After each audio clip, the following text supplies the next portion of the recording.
నమస్తే రమగారు. నమస్తే జయ. రమగారు, కాశీ మజిలీ కథలు ఒక సిరీస్ అయిపోయింది. కాశీ మజిలీలో ఒక సిరీస్ కంప్లీట్ చేసాం కదా. నెక్స్ట్ ఏంటి?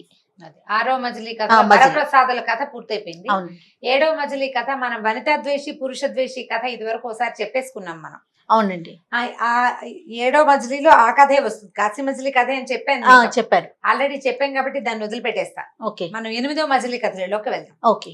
అవసరమైతే పనిని మనం ఏం చేద్దామంటే ఈ 8వ మజిలీ ఇప్పుడు చెప్పే కథలో దాన్ని డిస్క్రిప్షన్ లో పెట్టమందాం, అవకాశం ఉంటే కనుక మన వాళ్ళు కొంచెం ఏదైనా మళ్ళీ గుర్తు తెచ్చుకోవడానికి అవకాశం ఉంటుంది. పెద్ద అంటే ఇది సిరీస్ వైజ్ గా ఏమి ఉండదు కాబట్టి జస్ట్ కథే కదండి, ఒకటే కదా. కథే వనితా ద్వేషి పురుష ద్వేషి కథ అంటే హంస కింద జన్మలో హంస ఈ జన్మలో మనిషిగా పుట్టింది, అలాంటి కథలు. అవునండి, అది ఇందులోదే అనమాట.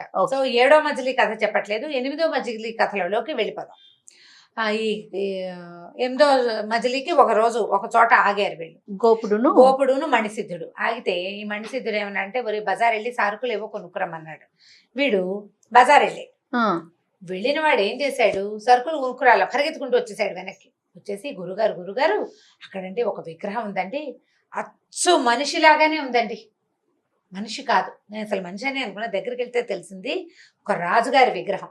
ఆ విగ్రహం కథ ఏంటో చెప్పండి అన్నాడు. అనేసరికల్లా మణిసిద్ధుడు అన్నాడు, ఓరి నీ కథల పిచ్చి కూలిపోను, బజార్ వెళ్ళావు వస్తువులు తీసుకుని రావచ్చు కదరా, వస్తువులు తీసుకొచ్చి కథ అడిగితే బాగుంటుంది. నువ్వు కథల కోసం వస్తువులు కూడా తేకుండా ఉంటాయి, అన్నం ఎట్టా వండుకు తింటావు, నువ్వు ముందు బజార్ వెళ్ళు, మళ్ళీ సామాన్లు పట్టురా, వంట చేసుకుని అప్పుడు నేను అన్నం తిన్నాక నీకు కథ చెప్తాను, ఈ లోపల నేను ఆ మణిని చూసి తెలుసుకుంటాను అన్నాడు.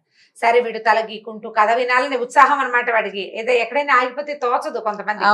ఈ మన గోపుడు కూడా అదే. ఏం చేశాడు, పరిగెత్తుకుంటూ మళ్ళీ బజార్ వెళ్ళి సామాన్లు పట్టుకొచ్చాడు, చకచకా వంట చేశాడు. గురువుగారు అన్నాలు తిన్నారు. తిన్న తర్వాత గోపుడు అడిగాడు, నేను అక్కడ చూసిన విగ్రహం సంగతి చెప్పండి. ఈయన మణిని ముందు పెట్టుకుని దానికి దండం పెట్టి చూశాడు. చూసి ఏం చెప్పాడంటే, ఇది విగ్రహమే రాజుగారిదే, దీనికి చాలా పెద్ద కథ ఉంది, చాలా కథ చెప్పాలి దీనికని చెప్పాడు. ఏం చెప్పాడంటే, పూర్వం అంటే అప్పటికి కొంతకాలం క్రితం, ఇంత చాలా పూర్వం కాదు, నరసింహరాయల వారు అంటే కర్ణాటక ఆంధ్రదేశాలకి రాజైన నరసింహరాయల వారు సంతానం లేక, ఇలా మనం మొదటి కథల్లో విన్నాం, నక్షత్రం జలం పట్టుకున్నారు, ఆ జలం వల్ల సంతానం కలిగింది అని. ఆ నరసింహరాయల వారికి ఒక ప్రధానమంత్రి ఉండేవాడట. ప్రధానమంత్రి ఉంటే మంత్రి మరణించాడు. ఆయన ఇంత పెద్ద సామ్రాజ్యం, చాలా తెలివిగల మంత్రి ఉండాలని భావించాడు. భావించి ఏం చేశాడంటే, తెలివైన ఒక విద్యార్థిని ఎవరినైనా పట్టుకుని మంత్రిగా పెట్టుకోవాలనుకున్నాడు. తన చుట్టూతా ఉన్న వాళ్ళందరినీ పరీక్ష చేసి చూశాడు, ఈయనకి చాలేదు, ఇంత సామ్రాజ్యం, దీన్ని బాగా నడపాలి, సమర్థుడైన వాడు కావాలని ఏం చేశాడు, బాగా ఆలోచించి ఒక పలక మీద ఒక గీత గీసి అది సైనికుల చేతికిచ్చి అన్ని విద్యాలయాలకి పంపించాడు. అప్పట్లో గురుకులాలు ఉండేవి. గురుకులం అంటే గురుగారు కొంతమంది విద్యార్థులను పెట్టుకుని పాఠం చెప్పుకుంటూ ఉండేవారు. అన్ని గురుకులాల్లోకి తీసుకెళ్ళండి, ఈ గీతని చెరపకుండా చిన్నది చెయ్యాలి, ఎవరైనా చెరపకూడదు, దీన్ని చిన్నది చెయ్యాలి, ఎవరు ఈ గీతను చిన్నది చేస్తారో వాళ్ళని ప్రధానమంత్రిని చేస్తారు అని పలకిచ్చి పంపించారు. ఆ పలక పుచ్చుకుని సైనికులు అన్ని గురుకులాలు తిరిగారు. ఒక గురువుగారి గురుకులంలో గురువుగారు నా వల్ల కాదన్నాడు, మా విద్యార్థులకు కూడా తెలియదు, వెళ్ళిపోండి అన్నాడు. వాళ్ళు వెళ్ళిపోతుండగా అప్పుడే లోపలికి వస్తున్నాడు ఒక 16-17 సంవత్సరాల కుర్రాడు, మహా తెలివైన బట్ట. అతని పేరు తిమ్మరుసు, తిమ్మయ్య.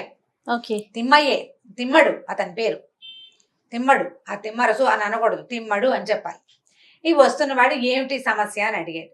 అయితే ఆయన సైనికులు ఏం చెప్పారంటే, నరసింహరాయల వారు పంపించారు, ఈ పలక మీద ఒక గీత ఉంది, దీన్ని చెరపకుండా చిన్నది చెయ్యాలి, అదే సమస్య అన్నారు.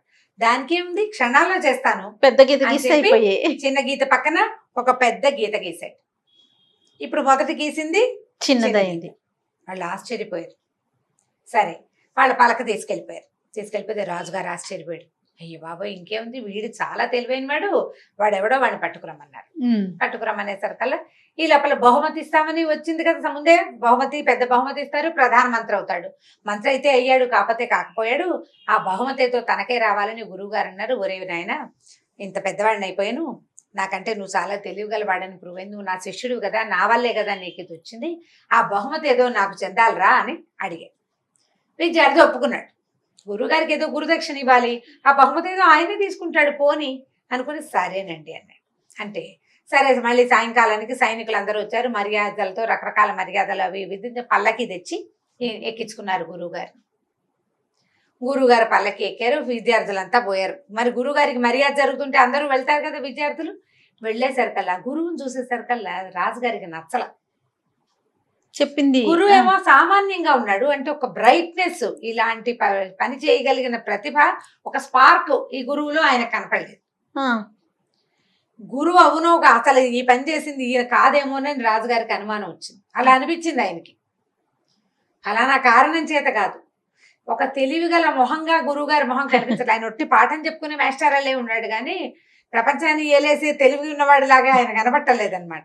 సరే ఇది లాభం లేదని ఏం చేశారు, భూమి ఎంత తెలివిగల వాళ్ళు అసలు ఎక్కడా లేరండి భూప్రపంచం మీద, మిమ్మల్ని మంత్రిని చేస్తాం. మంత్రికి ముద్రిక ఉంటుంది కదా, ఉంగరం, రాజముద్రిక మంత్రి ముద్రిక రెండు ఉంటాయి. రాజముద్రిక ప్రతిదానికి అదే గుర్తు, మంత్రి గారికి కూడా ముద్రిక ఉంటుంది, కొన్నిటికి మంత్రికి ఉంటుంది కదా చెక్ పవర్. మంత్రి గారి ముద్రిక అదిగో అక్కడ బల్ల మీద పెట్టాము, చూడండి, పరుపు వేస్తుంది, పరుపు తొక్కకుండా వెళ్ళి దాన్ని తీసుకోండి అన్నారు. ఒక బల్ల మీద 2 ఉంగరాలు పెట్టారు, కుడి చేత్తో ఉంగరం ఎడం చేత్తో ఉంగరం, రెండు ఉంగరాలు తీసుకోవాలంటే ఆ వెళ్లే దారిలో పరిపేశారు. కానీ పరుపు తొక్కకుండా అది తీసుకోండి అనేసరికల్లా నీళ్ళు వదిలేసాడు. అయ్యి బాబా ఇది మన వల్ల ఎక్కడవుతుందని మహారాజా మరోలా భావించకండి, నిజానికి ఈ పని నేను చేయలేదు, తిమ్మడని నా దగ్గర ఒక విద్యార్థి ఉన్నాడు, వాడు చెప్పాడు, వాడు చేశాడు, వాడిది ఆ తెలివి. అయితే ఈ నా దగ్గర ఉన్న ఒక చిన్న పిల్లవాడు ఇంకా చదువు పూర్తి కాని విద్యార్థికి ఈ అఖండ సన్మానం లభించిందని నేను వాడిని అడిగితే గురుదక్షిణగా వాడు తన సన్మానాన్ని నాకు బదలాయించాడు అని చెప్పేశారు. కల్లా తిమ్మరసుని పిలిచారు. ఈ తిమ్మయ్యని పిలిచి, అబ్బాయి నిజం చెప్పు, ఈ గీత ఎవరు గీశారంటే అంతా మా గురువు గారిదేనండి ప్రతిభ అంతా అన్నాడు. అనేసరికి అంటే శిష్యుడు చేసిన శిష్యుడికి ఏదైనా వచ్చిందంటే గురువు వల్లే కదా, అది అబద్ధం కాదు, నిజమే. అతని గొప్పతనం చూడండి. అంటే మా గురువు నేను రాశాను కానీ మా గురువు తీసుకున్నాడు అని చెప్పలా. దాంతో రాజుకు నచ్చింది సమాధానం. వీడి దగ్గర తెలివితో పాటు వినయం కూడా ఉంది, అవకాశం దొరికింది కదా అని నేనే చేశాను అని చెప్పలా, వినయశీలిగా ఉన్నాడని. అప్పుడు అబ్బాయి నువ్వే రాసావని మీ గురువుగారు ఒప్పుకున్నాడు, చూడు అక్కడ ముద్రికలు పెట్టాం, పరుపులు తొక్కకుండా ముద్రిక తీసుకో, నువ్వు ప్రధానమంత్రి అవుతా ఉన్నాడు. ఏమిలే, అబ్బాయి వంగి పరుపు చుట్టేశాడు, చుట్టుకుంటూ వెళ్ళిపోయాడు. పరుపు తొక్కక్కర్లేదు కదా, పక్క ఇటు నుంచి ఎత్తుకుంటూ వెళ్ళిపోతే పరుపు ఎక్కడ దాకా వెళ్ళింది, పీఠం దాకా పరుపు వెళ్ళిపోయింది. అది దేవతల నుంచి చేయి చాపి ముద్రికలు తీసుకున్నాడు, 2 ముద్రలు తీసేసుకున్నాడు. తీసుకోగానే మొత్తం సభ అంతా కరతాళ ధ్వనులతో నిండిపోయింది. అట్లా సెలెక్ట్ అయిన తిమ్మడుని, అరుసు అంటే కన్నడంలో మంత్రి అని అర్థం, తిమ్మ అరుసు, తిమ్మ మంత్రి అన్నమాట. అట్లా ఆయన మహామంత్రి తిమ్మరుసు అయ్యాడు. ఆ విద్యాభ్యాసం పూర్తి చేసేసుకుని నరసింహరాయల వారి దగ్గర అతను మంత్రిగా స్థిరపడ్డాడు. ఆ కాలంలోనే అంత కొంచెం అటు ఇటు ముందుగానే రాజుగారికి ఒక దాసి వల్ల శ్రీకృష్ణదేవరాయలు శ్రీకృష్ణదేవరాయలు కలిగాడు సంతానంగా. రాజుకి పూర్వ సంతానం ఉంది కానీ ఆయన నక్షత్ర జలం తీసుకోవటం వల్ల ఒక దాసి అమ్మాయికి పుట్టినవాడే శ్రీకృష్ణదేవరాయలు అని కథ. అది ఐతిహ్యం, చరిత్ర గురించి మనకు తెలియదు, ఇందులో అట్లా చెప్పబడింది. అయితే శ్రీకృష్ణదేవరాయలు సర్వసమర్థుడే కానీ ఈయన దాసీపుత్రుడని ఈ అంతఃపుర రహస్యం ప్రపంచం అందరికీ తెలిసిపోయింది. దాంతో ఆయనకి పెళ్లి సంబంధాలు రాలేదట. చాలా బాగా చదువుకున్నాడు, చాలా అత్యద్భుతమైన ప్రతిభాశాలి, కవిత్వం చెప్పగలడు, యుద్ధం బ్రహ్మాండంగా చేయగలడు, అన్ని అష్టవిద్యలు ఉన్నాయి. కానీ దాసీపుత్రుడు అన్న ఒక్క వాక్యం వల్ల రాజకుమారుడు పూర్తి స్థాయి క్షత్రియ రక్తం ఈయనలో లేదన్న అనుమానంతో ఆయన పెళ్లి సంబంధాలు వచ్చేవి కాదు. అయితే ఈ తిమ్మరుసు కృష్ణదేవరాయలు చాలా స్నేహంగా ఉండేవారు. కొద్దిగా వయసు పెద్దది తిమ్మరుసుకి, చాలా పెద్దవాడు కాదు, చాలా గ్యాప్ లేదు వాళ్ళిద్దరు, కొంత గ్యాప్. అయితే ఈయన చదువుకున్న అమ్మాయిని వివాహం చేసుకోవాలని కృష్ణదేవరాయల వారి ఉద్దేశం. దానికోసం ప్రయత్నం చేస్తుంటే అక్కడి నుంచి ఇక్కడి నుంచి వస్తారు కదా రాజస్థానానికి వచ్చే కవులు, వాళ్ళ దగ్గర ఎవరైనా స్త్రీలు చదువుకున్న వాళ్ళు విద్వత్తు కలిగిన స్త్రీలు ఉన్నారా అని ప్రశ్నిస్తూ ఉండేవాడు. అప్పుడు గోపాలపురం అనే ఒక రాజ్యానికి రాజుగారికి కళానిలయ అని ఒక అమ్మాయి ఉందని, ఆ అమ్మాయి చాలా తెలివైందని, చాలా గొప్పగా చదువుకుందని తెలుసుకున్నారు. తెలుసుకుని అమ్మాయి కూడా అందంగా ఉంటుందని తెలుసుకుని కృష్ణదేవరాయల వారు అన్నారు తిమ్మరుస్తోటి, ఏమో నాకు ఆ పెళ్లి సంబంధం కుదర్చమన్నారు. నీ సంగతి నీకంటే ముందే తెలిసిపోయింది నాయన, నీకెవరు పిల్లనిస్తారు, మనం అడిగి లేదని పెంచుకోవాల్సి వస్తుంది, ఇక రాజుల పిల్లల కోసం చూడొద్దు, వివాహానికి ఇంకో ప్రయత్నం చేద్దామని తిమ్మరుసు చెప్పినా కృష్ణదేవరాయలు ఒప్పుకోలేదు.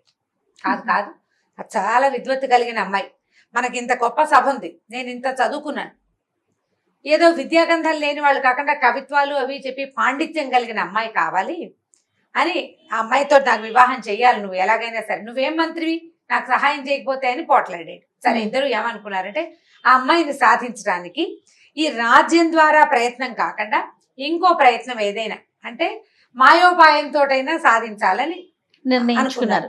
అనుకుని వాళ్ళిద్దరూ దేశాటనకు బయలుదేరుతున్నామని బయలుదేరారు. తిమ్మరసు అండ్ కృష్ణదేవరాయ. నెక్స్ట్ కథని తర్వాత భాగంలో తెలుసుకుందాం మనం. తప్పకుండా అండి. నమస్తే రమ్మగారు. నమస్తే. ఈ వీడియో కనుక మీకు నచ్చినట్లయితే లైక్ చేయండి, షేర్ చేయండి. మరిన్ని వీడియోస్ కోసం మా ఛానల్ ని సబ్స్క్రైబ్ చేసుకోండి.